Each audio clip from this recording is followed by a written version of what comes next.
Baik, di video kali ini kita akan membahas soal USMB Unsri 2019 Kudi 333. Langsung saja nomor 31. Untuk memurnikan alkohol yang dihasilkan dari proses fermentasi karbohidrat, maka dapat dilakukan proses. Nah, untuk nomor 31, ini kita buat dulu solusinya. Berarti dari sini kita harus tahu definisi dari proses-proses tersebut. Nah, yang pertama itu ada namanya proses absorpsi.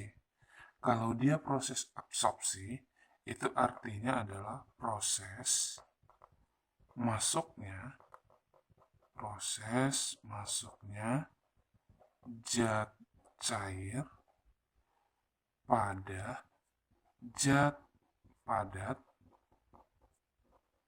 atau zat cair lainnya.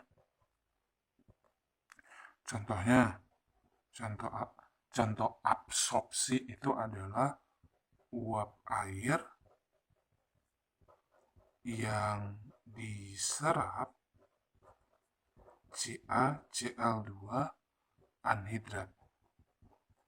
Anhidrat ini berarti yang tidak mengandung air gitu ya. Nah, kemudian yang kedua ada dia adsorpsi.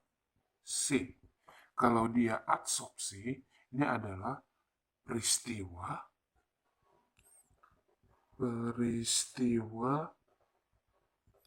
menempelnya molekul ion maupun atom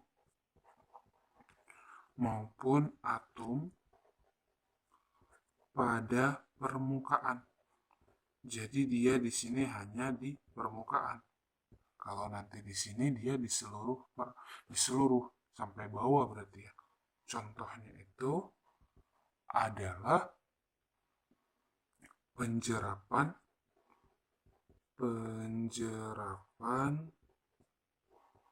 air atau uap air oleh silika gel. Yang ketiga, ada dia namanya pertukaran ion.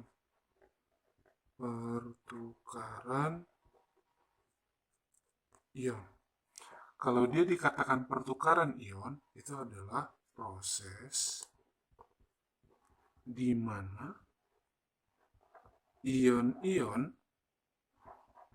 dari suatu larutan elektrolit diikat pada permukaan bahan padat. Kemudian yang keempat itu ada destilasi. Nah, destilasi ini adalah pemisahan bahan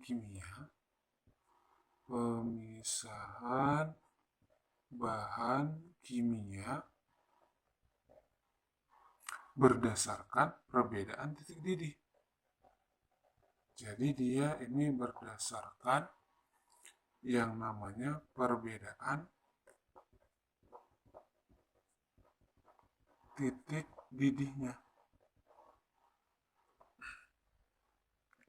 Kemudian yang kelima itu adalah penguapan atau evaporasi. Nah, kalau dia dikatakan penguapan, ini adalah proses molekul di dalam keadaan cair dengan spontan ini akan menjadi gas. Nah, di sini katanya adalah fermentasi dari si karbohidrat. Misalnya nih, kita misalkan karbohidratnya itu adalah berupa senyawa CXY. Jadi proses fermentasi nih ada C6, H12, O6 kan? Di fermentasi ini akan menghasilkan yang namanya etanol. Jadi 2C2H5OH ditambah 2CO2 gas. Nah, etanol atau alkohol, ini alkohol, itu yang dihasilkan dari fermentasi karbohidrat, alkohol yang dihasilkan dari fermentasi karbohidrat, ini ketika difermentasi tidak langsung menghasilkan alkohol ditambah 2CO2. Nah, di sini bisa jadi ada berupa air yang dihasilkan atau senyawa-senyawa lain yang berada di sini. Jadi tidak murni ada alkohol dan CO2. Sehingga bagaimana kita melakukan ini? Supaya diperoleh alkohol murni, maka dilakukanlah yang namanya destilasi, yaitu pemisahan bahan kimia berdasarkan titik didih. Jadi ketika nanti didestilasi, alkohol yang memiliki titik didih sekitar 70-an itu akan lebih cepat menguap, jadi dia akan lebih cepat menguap sehingga nanti diperolehlah alkohol murni gitu. Jadi alkohol yang memiliki titik didih lebih rendah akan lebih cepat menguap dibandingkan senyawa-senyawa lainnya. Makanya untuk soal nomor 31 jawabannya adalah dodol. Berikutnya nomor 32, pasangan larutan senyawa berikut yang kalau direaksikan dapat menghasilkan endapan. Berarti di sini dapat menghasilkan endapan adalah baik. Untuk nomor 32 kita buat solusinya yang menghasilkan endapan. Reaksi antara HNO3 ditambah NaOH. Untuk yang A itu HNO3 ditambah NaOH ini akan menghasilkan yang namanya NaNO3 ditambah H2O. Ini kan merupakan garam ya, garam nitrat. Jadi, jika dia garam nitrat, ingat semua garam nitrat itu larut. Jadi di sini kita buat semua garam nitrat itu adalah larut. Maka pilihan A salah. Yang B, AgNO3 ditambah HCl ini akan menghasilkan AgCl tambah HNO3. HNO3 ini adalah ion klorida Cl. Berarti kalau Cl ini berwujud padatan. Cl itu cucu Agus playboy Hongkong, gitu kan? Kalau ion Cl kan, ion Cl ini mengendap pada cucu Agus playboy Hongkong, ya kan? Kemudian yang C, maka sebenarnya jawabannya itu adalah bola. Tapi kita cek ya. Yang C itu reaksi antara KCl dengan si H2SO4. Jadi kalau KCl ditambah H2SO4 ini akan menghasilkan yang namanya K2SO4. Sini K2SO4 ditambah HCl. Ini adalah garam sulfat.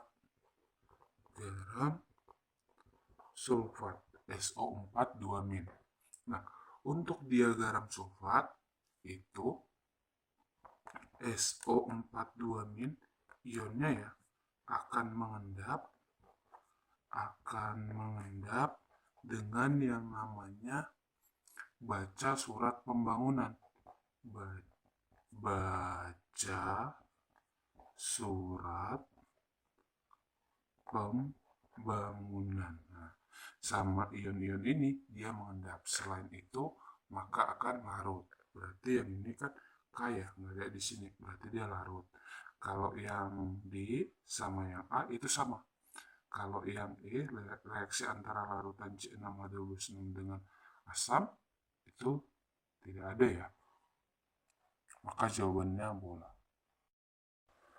Berikutnya nomor 33. Pada reaksi kesetimbangan gas berikut SO3 gas timbang SO2 gas tambah O2 delta positif, maka kesetimbangan akan bergeser ke arah kanan. Berarti di sini yang ditanya adalah bergeser ke arah kanan. Nah, apa yang dilakukan? Nah, untuk soal nomor 33 ini adalah mengenai pergeseran kesetimbangan. Kita buat terlebih dahulu solusinya. Nah, kita cek ya. Pergeseran kesetimbangan yang pertama itu ada dia namanya suhu. Berarti ini ada suhu. Suhu ini T ya. Berarti gini aja kita cara mengingatnya. Nas Indo terus EXO. Nas naik suhu kesetimbangan ke arah endoterm. Delta-nya positif. Tus turun suhu ke arah exotherm. Delta-nya bernilai negatif. Itu untuk suhu. Yang kedua, itu ada dia namanya katalis. Jadi katalis ini fungsinya adalah untuk mempercepat reaksi. Jadi dia tidak merubah pergeseran kesetimbangan. Jadi di sini dia tidak merubah pergeseran kesetimbangan. Dia hanya mempercepat reaksi. Kemudian yang berikutnya itu ada tekanan sama volume. Sekalian aja ya. Yang ketiga itu ada tekanan P atau volume, ini adalah V. Jadi ini cara mengingatnya seperti ini. Teksar, vocil, kemocil. Teksar, tekanan diperbesar, sama dengan volume diperkecil, kesetimbangan ke arah mol yang paling kecil. Berarti kalau tekcil, fosar, kemosar, tekanan diperkecil, volume diperbesar ke arah mol yang paling besar. Gitu. Nah, kalau yang E ini adalah dilakukan pengadukan. Pengadukan itu untuk mempercepat aja ya, tidak mempengaruhi pergeseran kesetimbangan. Baik, kita cek satu-satu ya. Jadi di sini ada SO3 setimbang itu menghasilkan SO2 gas ditambah O2 gas, delta-nya bernilai positif. Jika dia delta bernilai positif, maka reaksinya adalah endoterm. Berarti di sini endo, berarti yang di sini adalah exo. Nah, kita cek sekarang. Temperatur diturunkan. Jika suhu diturunkan ke arah exotherm, berarti exotherm kemana? Ke kiri. Berarti kalau gitu nomor yang A ini adalah ke kiri. Yang B tadi ditambah katalis tidak merubah pergeseran kesetimbangan. Jadi tetap ya.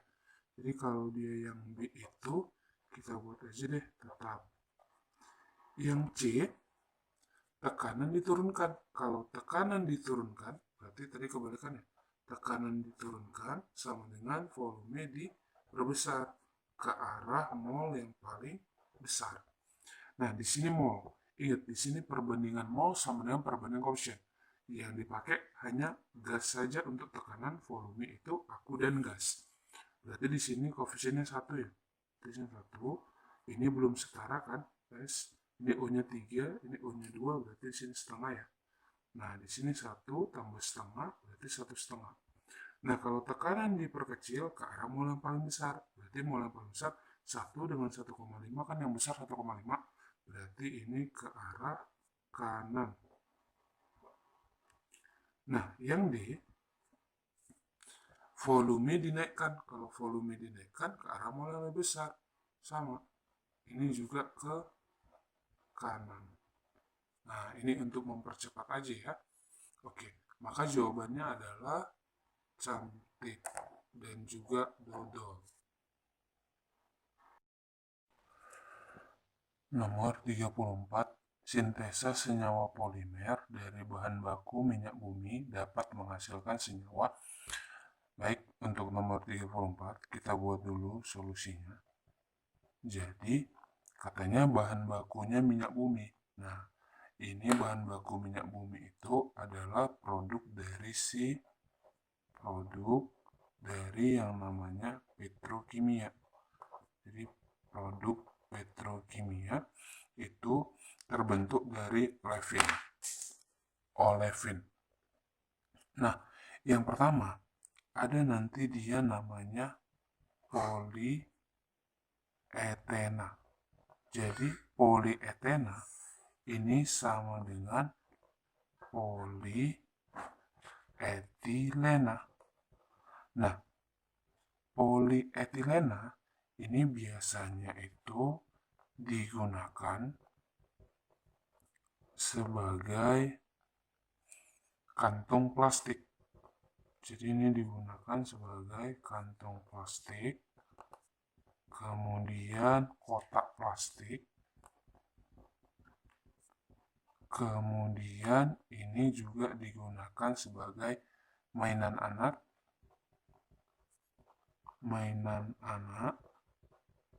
berikutnya itu ada isolator dari listrik. Nah, produk petrokimia yang lain itu ada nanti polivinil klorida. Nah, kalau dia polivinil klorida ini digunakan untuk membuat pipa PVC, atau bisa juga digunakan untuk sebagai mainan anak-anak.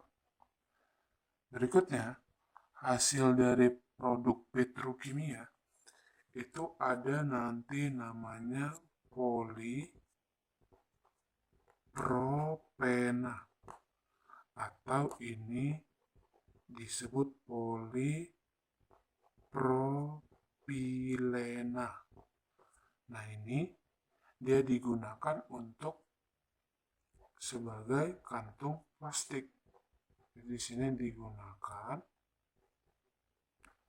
untuk kantong plastik, kemudian tali plastik,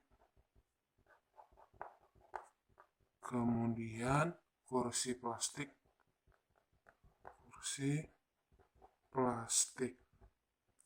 Berikutnya, produk dari petrokimia itu ada nanti dia namanya polibutilena.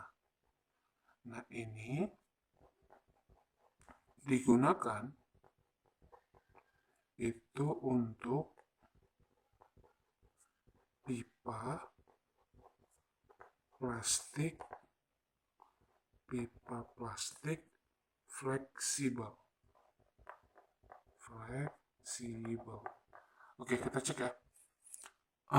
Sintesa senyawa polimer dari bahan baku minyak bumi. Bahan bakunya itu adalah minyak bumi, dapat menghasilkan senyawa polipropilena. Ada ya?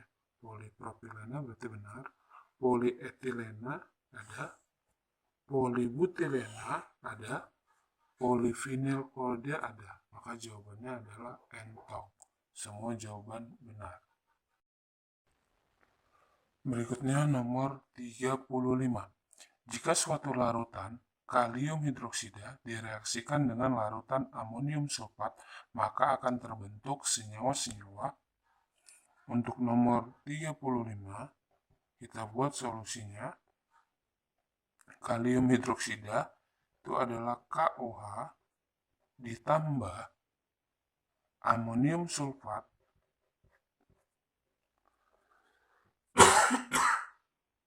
NH4 2 kali SO4. Ini akan menghasilkan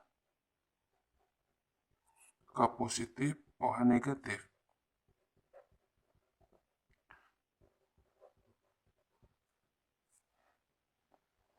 Berarti ke sini ya. K2SO4 ditambah N64OH. Tapi N64OH ini bersifat hipotetis, artinya mudah terurai, menjadi NH3 tambah H2O. Seharusnya reaksinya gini, KOH tambah NH4 2 kali S4 K2SO4 tambah NH3 tambah H2O.